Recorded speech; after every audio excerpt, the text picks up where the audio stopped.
السلام عليكم ورحمة الله وبركاته. أهلا بيكم في فيديو جديد في ريفيو سام. من كتر ما في ماركات وموديلات بوتاجازات كتير جدا، وكل يوم في موديل جديد وفي اسم جديد، ففي سؤال بيتكرر عندي على القناة بشكل يومي تقريبا: اشتري بوتاجاز ايه؟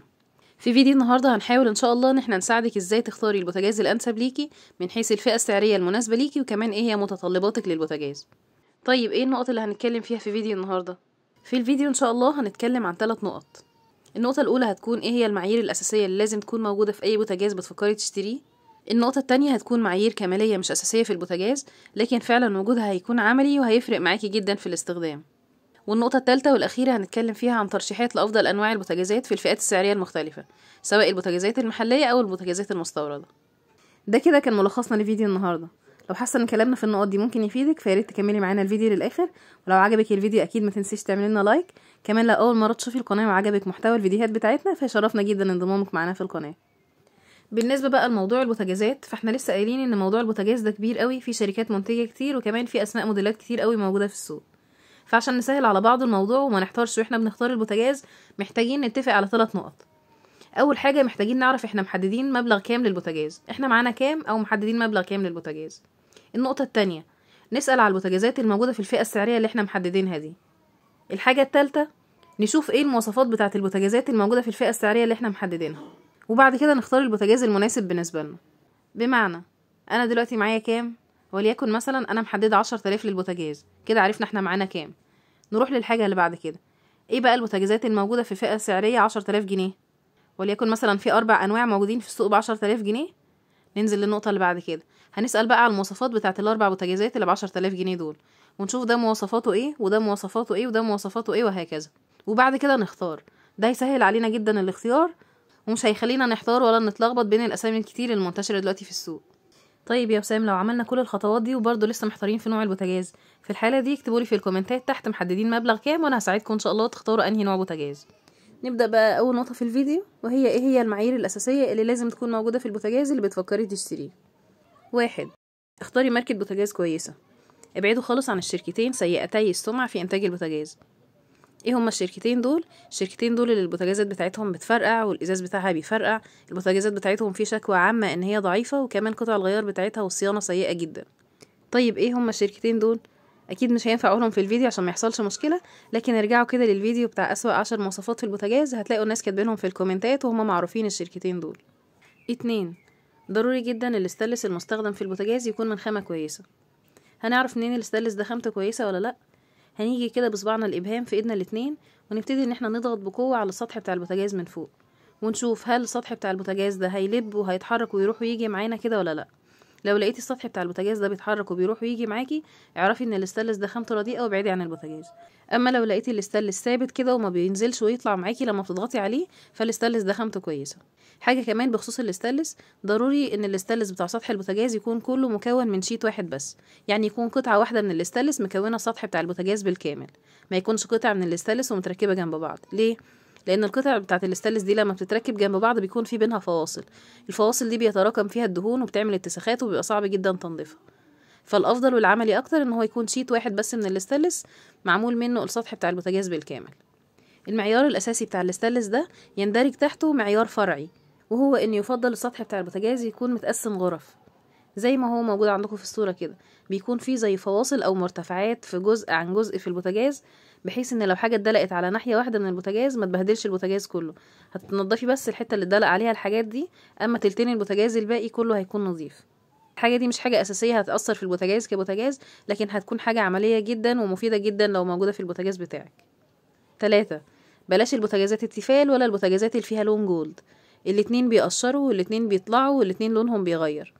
خدوا بالكم كمان ان البوتاجازات التيفال والبوتاجازات اللي فيها جولد او اللي هي لونها ذهبي ما بينفعش نستخدم معاها اي مواد كيميائيه، ولا كمان نستخدم معاها سلك لتنظيف البوتاجاز. اكيد كلكم عارفين ان البوتاجاز بيجي عليه دهون وزيوت كتير قوي، فما ينفعش نستخدم معاهم ولا السلك لانه هيخليها تقشر ولونها يغير، ولا ينفع نستخدم معاها المواد الكيميائيه زي مثلا تاتش وباور والحاجات اللي احنا بنستخدمها لتنظيف البوتاجاز، لان برضه هتخليها تقشر ولونها هيغير. فالافضل من كل ده ان احنا نجيب البوتاجاز بتاعنا يكون لون الاستانلس العادي. 3. اختاري البوتاجاز اللي يكون فيه غرف غاز، بلاش المواسير. النظام بتاع المواسير بتاع زمان ده سيء جدا، لو بيدلق فيه اكل بيأثر على البوتاجاز بيتكتم، وكمان العيون بتلزق في البوتاجاز من فوق. اما الافضل بيكون الغرف بتاعه الغاز وبيكون فيها فونيا، بحيث لو اي حاجه وقعت على البوتاجاز هتدخل جوه الغرفه دي وهتتنضف بسهوله، لكن مش هتأثر على البوتاجاز من جوه. 4. بصي كده على سطح البوتاجاز من فوق وشوفي هل في فتحات تهويه زي اللي موجوده عندكم في الصوره دي بشكل كافي ولا لا. عارفين دايما في مشكله كده معظم الناس بتشتكي منها، وهي ان البوتاجاز وهو شغال النار بتاعته بتطفي. ايه السبب بقى؟ السبب ان في بعض البوتاجازات ما بيكونش فيها فتحات التهويه دي بشكل كافي. طيب ايه دور فتحه التهويه دي في البوتاجاز؟ اكيد كلنا عارفين ان الاكسجين بيساعد على الاحتراق، فعشان يكون في نار او يكون في لهب لازم يكون في اكسجين، والفرن ده مكان مغلق، الهواء اللي جواه اللي هو فيه اكسجين بيستهلك خلاص، فالاكسجين اللي جوه الفرن ده بيخلص بعد فتره. طيب لو الفرن ده فضل مغلق زي ما هو كده، مفيش اي مكان او مفيش اي مصدر يدخله اكسجين، فالفرن ده بالتالي هيطفي. عشان كده دور فتحات التهويه دي ان هو بيمد الفرن من جوه باكسجين عشان يساعد على عمليه الاحتراق، وان اللهب بتاع البوتاجاز يفضل شغال. اما لو فتحات التهويه دي قليله، او لو زي ما في ناس بتغطي فتحات التهويه دي بالفويل، فلا قدر الله ممكن يحصل مشكله كبيره جدا، وهي ان اللهب اللي جوه البوتاجاز ممكن يطفي، ويفضل البوتاجاز يطلع في غاز لحد لما يحصل تسرب ويحصل مشكله احنا في غنى عنها لا قدر الله. 5. اختاري بوتاجاز يكون الخامات بتاعه العيون بتاعته كويسه. طيب هنعرف منين ان عيون البوتاجاز دي كويسه ولا لا؟ لما تروحي تشتري البوتاجاز امسكي العيون بتاعه البوتاجاز واقلبيها وشوفي مكتوب عليها ايه من ورا. افضل عيون بوتاجاز اللي بيكون مكتوب عليها ميد ان ايطالي، اللي هي صنع في ايطاليا. يليها العيون المكتوب عليها ديزايند ان ايطالي، اللي هي خامات ايطاليه متصنعه هنا في مصر. في عيون بوتاجاز بقى بيكون مش مكتوب عليها اي حاجه وبيكون باين ان هي خامتها رديئه، ابعدي عنها لانها بعد فتره هتتاكل من النار وهتبوظ. 6. لما تروحي تشتري البوتاجاز شيلي الحوامل بتاعه البوتاجاز كده وشوفيها تقيله ومحمله ولا لا. لازم حوامل البوتاجاز تكون تقيله جدا ومحمله. طيب نجيب بوتاجاز الحوامل بتاعته صاج ولا زهر؟ هتلاقوا في فيديو على القناه في مقارنه بين الاتنين وقايلين فيه المميزات والعيوب بتاعه الاتنين. الموضوع هنا هيكون نسبي، كل واحده واولوياتها او كل واحده وهي بترتاح في ايه. فلو لسه محتاره تختاري حوامل صاج ولا زهر، هتلاقي اللينك بتاع الفيديو ده في صندوق الوصف تحت الفيديو. 7. بصي على خامات مفاتيح العيون بتاعه البوتاجاز، هل الخامات بتاعتها كويسة ولا اللي هي الخامات الضعيفة اللي هي لو تعرضت لشوية حرارة من الفرن هتبوظ؟ افضل خامات لمفاتيح عيون البوتاجاز الخامات اللي بيكون داخل فيها معدن، دي بتكون افضلهم واكتر حاجة بتستحمل وبتعيش. 8. المقبض بتاع باب الفرن، افضل نوعية لمقبض باب الفرن هو ان المقبض يكون من الستيل. اما الانواع اللي بيكون من الفبر او النوع التاني اللي هو بيكون جزء من الستيل وجزء من الفبر، الاتنين مش عمليين، يا بيبوظوا بعد فترة وبيتكسروا يا بيسيحوا بسبب درجة الحرارة اللي طالعة من الفرن. 9. الإشعال الذاتي بتاع البوتاجاز، اختاري البوتاجاز اللي الإشعال الذاتي فيه يكون في مفاتيح العيون، بيكون كل مفتاح من مفاتيح العيون ليه الإشعال الذاتي الخاص بيه. بلاش موضوع ان زرار واحد يكون مسؤول عن الإشعال الذاتي بتاع البوتاجاز كله، الأفضل ان يكون كل مفتاح فيه الإشعال الذاتي بتاعه، بحيث لو في إشعال في مفتاح باظ يبقى الإشعال بتاع المفتاح ده بس اللي باظ، أما بقية العيون كلها شغالة بالإشعال بتاعها. أما لو في زرار واحد بس مسؤول عن الإشعال بتاع كل العيون، فلو الزرار ده باظ يبقى الإشعال في البوتاجاز كله باظ. 10.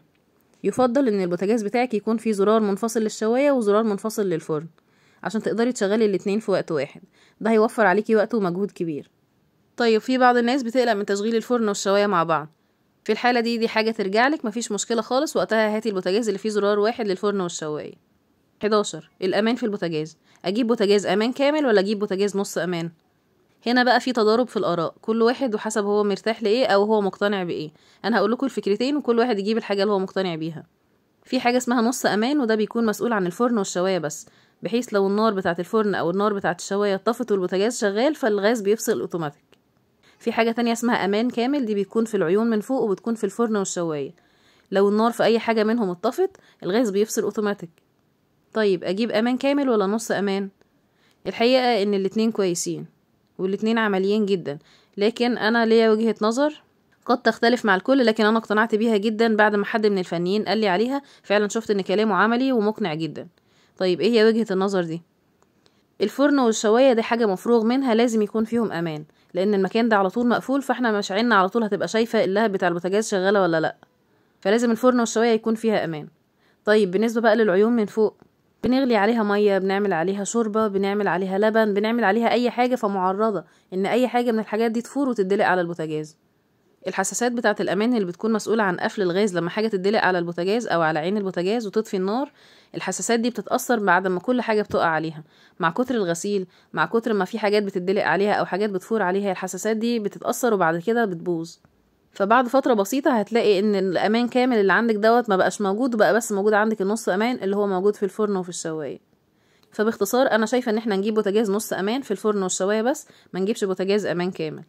الا بقى لو حد محافظ قوي ما بيفورش منه لبن، ما بيدلقش منه على حاجه على البوتاجاز، وهيقدر ان هو يحافظ جدا وعارفه ان هي هتقدر تحافظ على الحساسات ديت بشكل كويس، فخلاص في الحاله دي برضو تجيب امان كامل. وهرجع تاني واقول لكم ان الاراء هنا مختلفه، كل واحد ورايه، عشان محدش بس يهاجمني ويقول لي لا لازم امان كامل ولا لازم نص امان. ده كان وجهه نظري انا الشخصيه، انا قلتها لكم وكل واحد حر يعمل ايه. 12.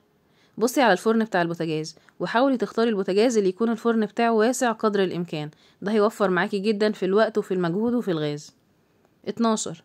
بصي جوه الفرن بتاع البوتاجاز وشوفي هل البوتاجاز بتاعك ده فيه مروحة توزيع حرارة ولا لا. الحقيقة ان موضوع مروحة توزيع الحرارة دي حاجة مهمة ومفيدة جدا في البوتاجاز، في اغلب الاوقات هتغنيكي عن الشواية.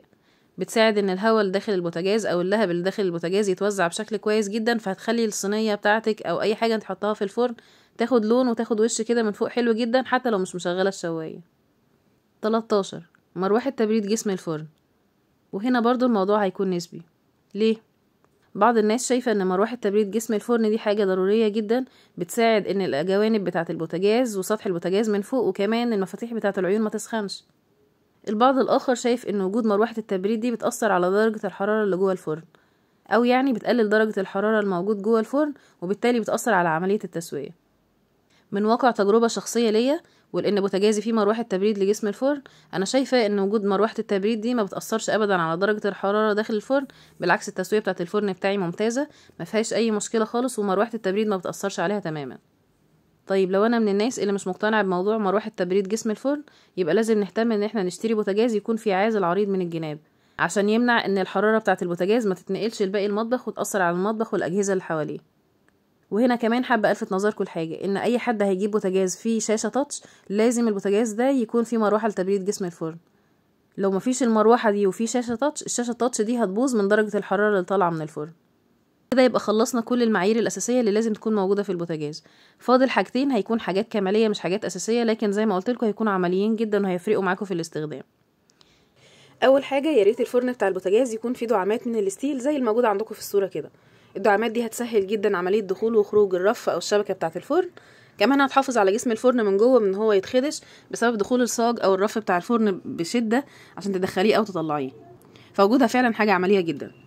يفضل كمان ان الدعامات الستيل دي تكون قابلة للفك والتركيب، ما تكونش من النوع اللي هو متثبت او متبرشم في جسم الفرن من جوه، ده هيسهل عليكي جدا في التنظيف.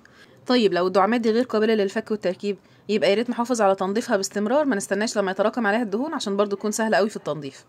تاني معيار فرعي خاص بالبوتاجاز هو ان يا ريت باب الفرن بتاع البوتاجاز يكون باب هيدروليك. الباب الهيدروليك ده او اللي هو اسمه سوفت كلوز، اللي هو بيجي عند اخر جزء كده في الفرن وتلاقي الباب قفل بالراحه خالص لحد لما رجع مكانه، مش الباب اللي هو تسيبيه فيترزع ويقفل، لا. ده كمان هيكون عملي جدا لو شايلين مثلا حاجه بايدينا الاتنين مطلعينها من الفرن، صينيه تقيله وليكن، وسيبنا باب الفرن، لو سبتيه الباب الفرن هيترزع، ممكن لا قدر الله الازاز يتكسر، ممكن لو في حاجه بتغلي على البوتاجاز من فوق من رجه الفرن او رجه البوتاجاز والباب بيتقفل، ممكن الحاجه دي لا قدر الله تدلق علينا. فالافضل ان يكون في باب هيدروليك، بشرط ان احنا نحافظ على الباب الهيدروليك ده، لان المفصلات الهيدروليك بتكون حساسه شويه فعايزه تعامل برفق، ما نرزعش بقى الباب ونقول هو كده كده هيقفل بالراحه، لان لو حصل فيه مشكله بعد كده هيكون في مشكله في فتح وقفل الباب لحد لما نجيب فني ويجي بعد كده هو يغير المفصلات دي او يصلحها، وتصليحها كمان بيكون صعب ما بيكونش سهل. فوجود الباب الهيدروليك او نظام قفل السوفت كلوز بتاع باب الفرن ده حاجه عمليه جدا، لكن بشرط برضو ان احنا نتعامل معاها برفق. نيجي بقى لاخر نقطه في الفيديو، النقطه اللي الكل بيستناها، وهي ترشيحات لافضل انواع البوتاجازات في الفئات السعريه المختلفه، بوتاجازات محليه الصنع وبوتاجازات مستورده واسعارهم. لو شفنا افضل بوتاجاز في البوتاجازات المستورده من حيث الكفاءه والعمر الافتراضي طويل، فهتيجي في المرتبه الاولى البوتاجازات بتاعه جليم جاز. البوتاجازات بتاعتهم ممتازه، يعيبها بس سعرها تقريبا دلوقتي معدي ل20,000 جنيه. يليها بعد كده بوتاجاز لاجرمانيا الايطالي اللي هو بيكون جايه بضمان شركه العربي، وبقصد لاجرمانيا الايطالي مش لاجرمانيا المصري. لاجرمانيا الايطالي بيكون فيه زرارين، واحد خاص بالشوايه وواحد خاص بالفرن. طيب البوتاجازات المحليه، الاول خليني الفت نظركم ان كل نوع من الانواع اللي انا هقولها دلوقتي متوفر منه كذا موديل.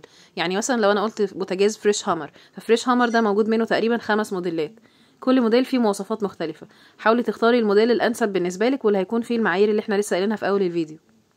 افضل بوتاجاز محلي موجود في السوق المصري حاليا هو بوتاجاز زانوسي تيست ماكس، وده عامل 13620. يجي في المرتبة اللي بعده بوتاجاز رويال جاز ماستر شيف برو، وده عامل 10800 تقريبا. وفي المرتبة التالتة هيجي بوتاجاز فريش هامر باب هيدروليك، وده عامل 11000 تقريبا. بعد كده عندنا بوتاجاز فريش ماتريكس، وده عامل 10976. المهم عندنا لو هنشتري بوتاجاز فريش ماتريكس او فريش هامر ان احنا نبعد خالص عن البوتاجازات التيفال ونبعد عن البوتاجازات الجولد زي ما قلنا قبل كده. يليهم بعد كده بوتاجاز زانوسي كول ماكس، وده عامل 9620. وبعده فريش بروفيشنال كنترول، وده عامل 10827. البوتاجازين دول سواء زانوسي كول ماكس او فريش بروفيشنال الاتنين كويسين، لكن دول يعتبروا موديلات قديمه شويه من البوتاجاز. الموديلات الجديده اللي انا لسه مرشحها لكم دي فيها امكانيات اعلى، وانا برشح لكم انواع البوتاجازات دي قصدت ان انا ارشح بوتاجازات فيها مواصفات مختلفه عشان تناسب كل الاذواق. فمثلا بوتاجازات زانوسي وبوتاجازات رويال بيتميزوا ان هم فيهم فرن واسع جدا، لانهم كلهم بيعتمدوا على مروحه تبريد لجسم الفرن. اما لو بصينا البوتاجازات فريش ففي بعضها فيها مروحه التبريد، اما البعض الاخر بيكون الفرن بتاعه ضيق شويه لان ما بيكونش فيه مروحه تبريد وبيكون فيه عوازل عريضه في الجناب بتاعه البوتاجاز. فانا قصدت ان انا اعمل كده عشان يكون الترشيحات بتاعتي مناسبه لكل الناس، ما يكونش في حاجه انا بميز فيها نوع عن نوع او ان انا منحازه لحاجه عن حاجه.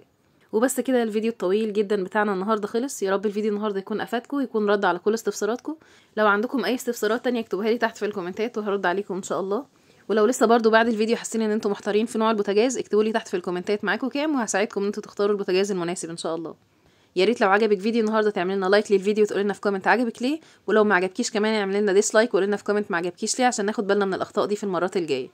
ولو كملتي معايا الفيديو لحد الجزء ده يا ريت تكتبي لي تحت في الكومنتات ان انتي من الابطال اللي بيكملوا معايا الفيديو دايما للاخر. اشوفكم ان شاء الله في فيديو جديد. كنتم في ريفيو سام، والسلام عليكم.